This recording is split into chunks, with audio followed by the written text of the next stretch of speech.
So let's go with the today's topic, that is tannins. Okay, so usually tannins are most widely occurring substances. So most of the natural compounds, okay, most of the natural compounds, they have tannins. Most of the natural compounds,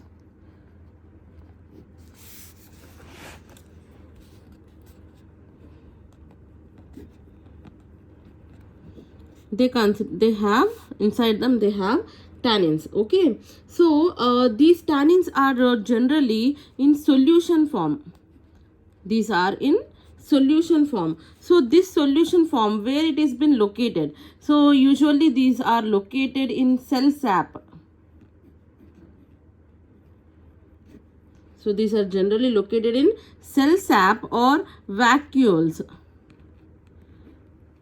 Okay, so these are generally most commonly occurring what we say most widely occurring group of natural substances. Okay, and these are generally in the form of solution. So in solution means they are present inside the cell sap of the plant or also in the vacuoles of the plant. From the ancient times, from the past few decades, these were also known as astringents.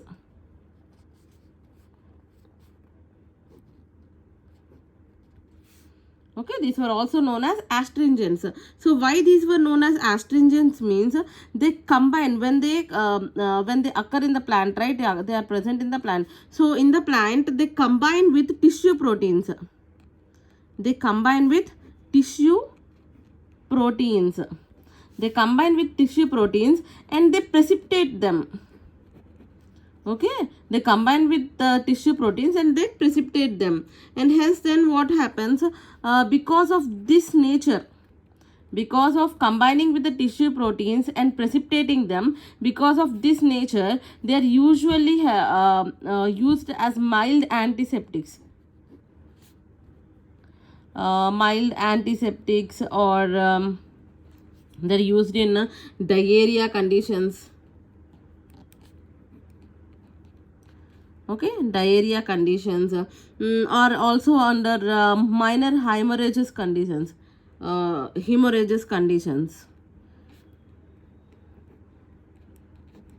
Okay, or minor hemorrhage conditions. So because of this astringent effect, the astringent effect means combining with the tissue proteins and precipitating them is known as astringent effect. So because of this astringent effect, they are usually used as mild antiseptics or in the treatment of diarrhea or in the treatment of minor hemorrhages. Whereas commercially means not medicinally. Okay, commercially these are useful in leather industries. These are also useful in leather industry. Okay, so this is the general introduction which we give for tannins. Next, when we go for chemical nature of these tannins. Okay, so as I already mentioned, these are mostly present in all the natural compounds, right? So these are having complex organic structure or a mixture of complex organic substances. So tannins are made up of a mixture of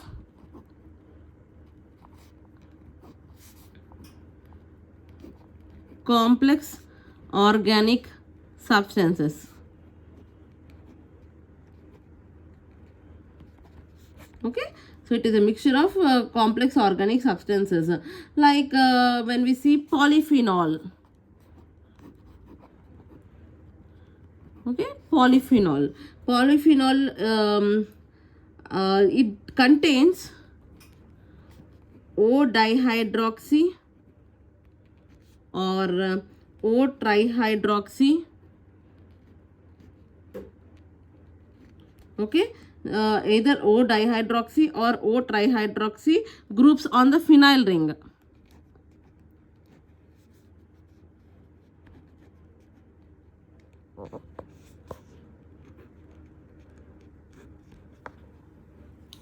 Okay, So polyphenol is the compound which is having O dihydroxy or O trihydroxy groups on the phenyl ring. That is one of the example. Okay. Another important point is these tannins have high molecular weights.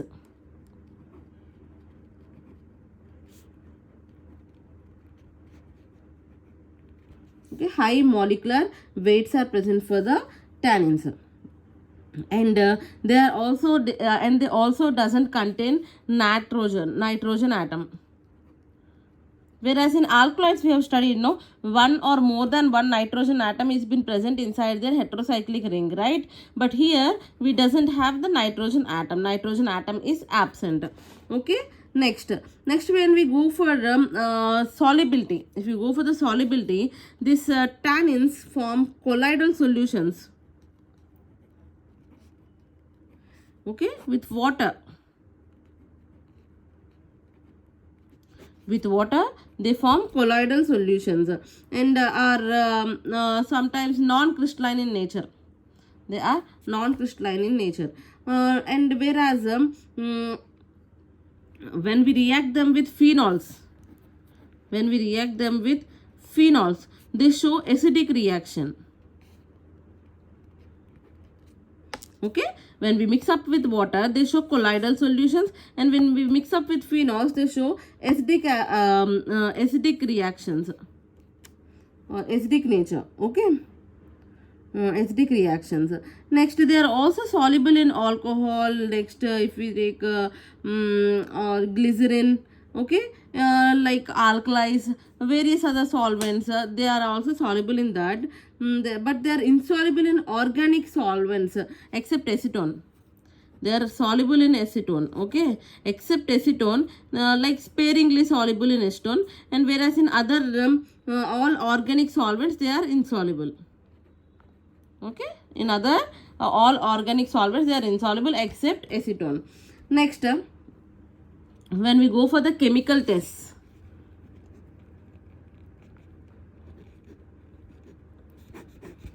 okay, when we go for the chemical test, we have a specific test over here which is known as a gold beaters test.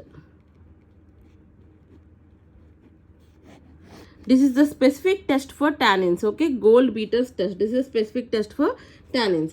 So in the gold beaters test, we take fresh skin. So fresh skin, from where it has been taken? It has been taken from the intestine of the ox. Okay, a membranous layer of the intestine of the ox has been taken. It has been taken fresh skin. It has to be a fresh skin. Okay, it has been taken and it has been treated with hydrochloric acid. Okay, it is then the fresh skin has been taken from the intestine of the ox, and then it has been treated with hydrochloric acid, and then it is completely rinsed with water. Okay, it is then completely rinsed with water, and then it is been placed with in tannin solution. Then it is placed in tannin solution for 5 minutes. Then it is placed in tannin solution for 5 minutes. Then again it is been washed completely, and then it is kept inside ferrous sulfate solution. Okay, ferrous sulfate solution. So after keeping in the ferrous sulfate solution, when you take out the skin and you see the color of the skin, it completely changes into brown or black color. Okay, so the final color is brown or black color. Okay, which indicates the presence of tannins. That is about the main test, that is the gold beater test. Okay, so gold beater టెస్ట్లో ఏం చేసాం? First మనం fresh skin తీసుకున్నాం. ఎక్కడి నుంచి తీసుకున్నాము? From the intestine of the aux నుంచి దాని ఇంటెస్టైన్లోంచి ఒక మెంబ్రెయిన్, ఒక పైన అవుటర్ మెంబ్రెయిన్ తీసుకుని దాన్ని మనం ఫస్ట్ ఏం చేయాలి? హెచ్సిఎల్తో ట్రీట్ చేసేసి దాని తర్వాత వాటర్ పెట్టి రిన్స్ చేసేయాలి నీట్గా. ఓకే, రిన్స్ చేసేసినాక దాన్ని తీసుకెళ్ళి, ఆ స్కిన్ని తీసుకెళ్ళి టానిన్ సొల్యూషన్లో ముంచేస్తాం. ఓకే, ఎంతవరకు? ఒక 5 minutes వరకు ముంచుతాం. ఒక 5 minutes తర్వాత then it is been taken out and completely washed again with distilled water. Okay, then it is again mixed with ferrous sulphate solution. అప్పుడు ఏమవుతుంది, ఆ స్కిన్ పైన అంతా యూ విల్ గెట్ బ్లాక్ ఇలా బ్లాక్గా అనమాట, ఇలా బ్లాక్ ప్యాచెస్ లా కానివ్వండి, ఇలా డాట్స్ లా కానివ్వండి, అలా ఫామ్ అయిపోతుంది, which indicates the presence of tannins. Okay, that is one important test, specific test for tannins. We have general normal tests like when you take gelatin or alkaloids,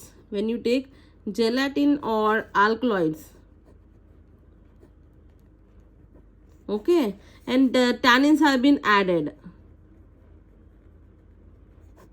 These tannins precipitate the alkaloids or gelatin. That is one test. Okay, these tannins precipitate the alkaloids or alkaloids or gelatin. Next, when we add salts of copper, tin and lead, when you add salts of copper, tin and lead to tannin solution, the tannins get precipitated. Okay, the tannins get precipitated అంటే తెలుసు కదా, అందరికీ idea ఉంది కదా. So they get precipitated. Next, these tannins also show several reactions with iron salts. Like so many colors have been formed along with the iron salts anamata, so that you can easily determine that the taken sample is been tannins. So firstly, when you react it with ferric chloride, okay, when you react with that, then it gives bluish black color or brownish green color.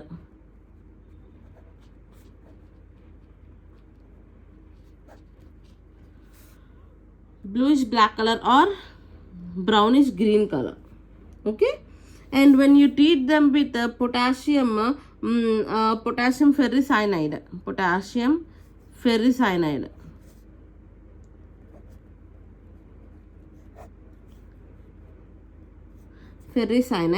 it along with ammonia. Okay, along with ammonia,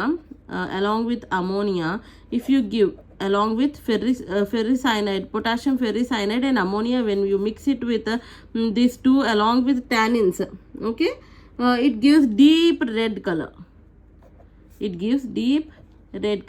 So these are some of the examples or some of the categories of chemical tests. Okay, so next we will go for classification. So generally these tannins have been classified into two main categories, that is hydrolyzable tannins, and second category is condensed tannins. Okay, hydrolysable tannins and condenser tannins.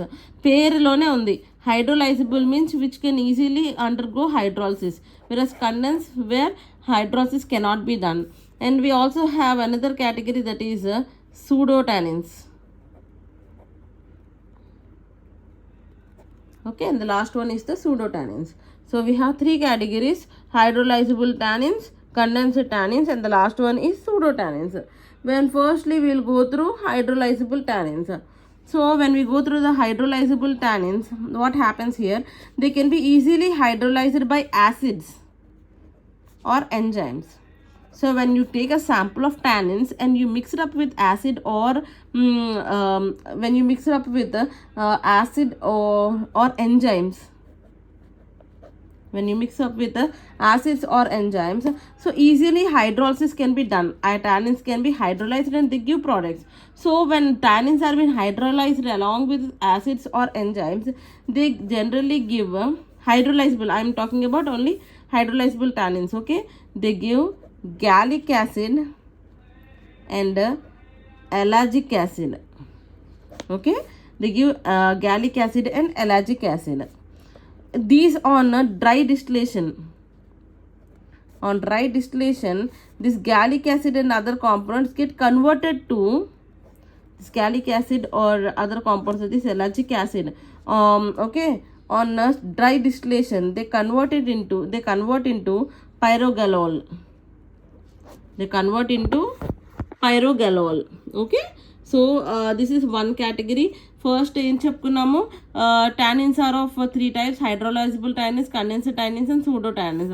Hydrolyzable tannins name లోనే ఉంది, they can easily undergo hydrolysis. Condensed they cannot undergo hydrolysis. చూడు లాస్ట్లో చెప్పుకుందాం. Hydrolysable tannins first తీసుకుంటే these can be hydrolysed with acids or enzymes. Acids కానీ enzymes తీసుకుని మనం టానిన్స్ని హైడ్రోలైజ్ చేసుకోవచ్చు అనమాట. Upon hydrolysis these hydrolysable tannins gives gallic acid and allergic acid. What are the two compounds? Gallic acid and allergic acid. These allergic acid and gallic acid, on dry distillation, it has been converted into pyrogalol. Okay, they convert into pyrogalol. And when this has been treated with ferric chloride, it produces a blue color. When it is treated with ferric chloride, it produces blue color. Okay, so this is about the hydrolyzable tannins. Example, మనం structures గీసుకోవాలి కాబట్టి here we can take gallic acid,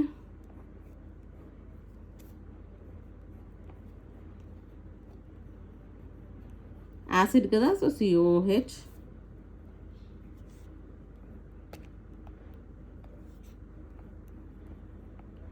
Okay, this is the structure for this is the structure for gallic acid. Okay, and also we have studied about pyrogalol, right? Pyrogalol and allergic acid. So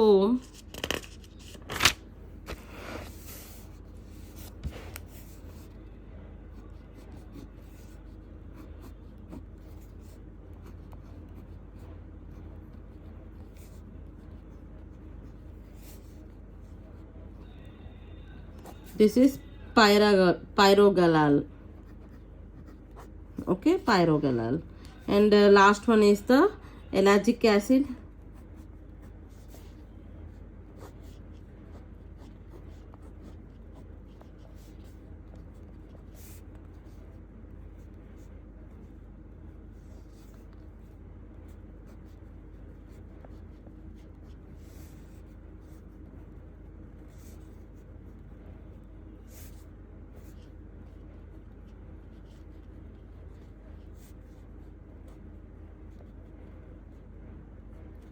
ఇక్కడ OCO, ఇక్కడ OCO opposites. Okay, so this is allergic acid.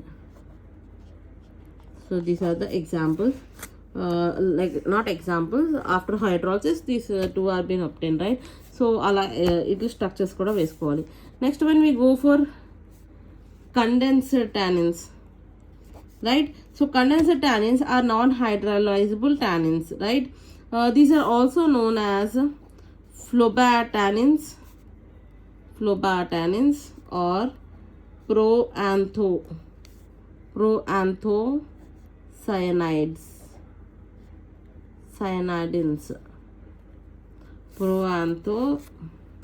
Proanthocyanidins. Okay, so condensed tannins are also known as phlebotanins and proanthocyanidins.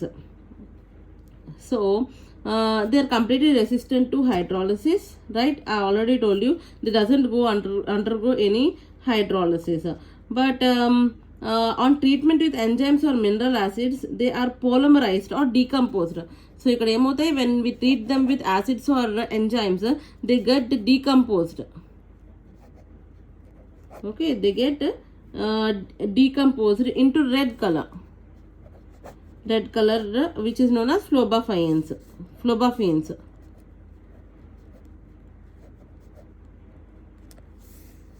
Okay, యాసిడ్తో కానీ మినరల్ యాసిడ్స్తో కానీ ఇట్లా treat చేస్తే hydrolysis జరిగి compounds ఇవ్వాలి కదా, బట్ ఇక్కడ అలా అవ్వదు. ఇక్కడ డీకంపోజ్ అయిపోతాయి అనమాట. డీకంపోజ్ అయిపోయి రెడ్ కలర్ కింద ఫామ్ అయిపోతాయి.